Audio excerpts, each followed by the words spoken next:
सलाम उनको जिनके हिस्से में ये मुकाम आता है, आओ करें सलाम उनको जिनके हिस्से में ये मुकाम आता है। खुशनसीब है खून का हर वो कतरा जो वतन के काम आता है।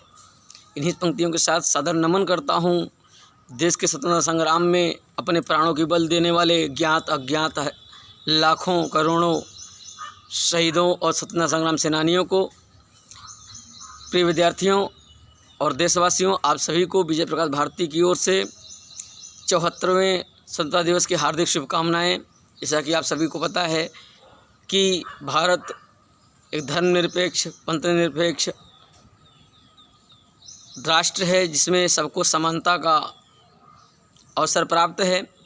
तो हमारी ये कोशिश होनी चाहिए कि हम विभिन्न जातियों धर्मों में बटे होने के बावजूद सबसे पहले एक देश के निवासी हैं जिस देश का नाम भारत है, और हम हिंदू मुस्लिम सिख ईसाई में बटने से पहले भारतवासी हैं।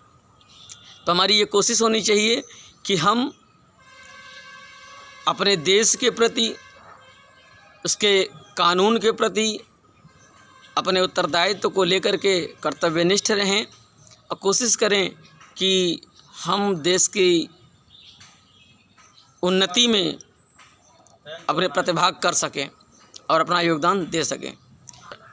वतन की आन पर उबले ऐसा खून होना चाहिए, वतन की आन पर उबले ऐसा खून होना चाहिए, देश पर बलिदान होने का जुनून होना चाहिए, शहीदों की शहादत को जो महकाए हमारे हाथों में ऐसा प्रसून होना चाहिए। प्यारे बच्चों, हमारे अंदर, हमारे हृदय में, मन में देश के प्रति समर्पण का भाव होना चाहिए और मानवता के प्रति प्रेम होना चाहिए, क्योंकि जब तक प्रेम नहीं होगा जीवन में, यह जीवन नश्वर हो जाएगा, निरर्थक हो जाएगा। तो जाति धर्म से परे हट करके हमें मानवता की सेवा करनी है, हमें इंसान बनना है। तो इस चीज़ का ध्यान रखें कि जहाँ पर कोई असहाय निराश्रित गरीब किसी भी प्रकार से अपाहिज हो, अगर वो हमें मिल जाता है तो हमें उसकी सहायता के लिए तत्पर रहना चाहिए। रहीमदास जी ने कहा है, दीन सवन को लखत हैं दीन ही लखे न कोय, जो दीनन को लखत हैं दीन बंधु सम होय।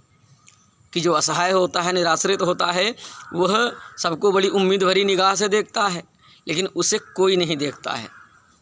लेकिन फिर आगे कहते हैं कि जो दीनन को लखत हैं दीन बंधु सम होय, कि जो व्यक्ति उन असहायों को, निराश्रितों को देखता है अर्थात उनकी सहायता करता है, वह साक्षात परमात्मा के समकक्ष हो जाता है, समान हो जाता है। इसलिए आप लोग भी अपने अंदर दया, करुणा, प्रेम का भाव जागृत रखिए। साथ में ही देश के प्रति, देश के कानून के प्रति, देश के संविधान के प्रति अपनी आस्था और निष्ठा को बनाए रखें और मिलजुल कर प्रेम भाव से भारत की उन्नति में अपना योगदान करें। सभी को धन्यवाद।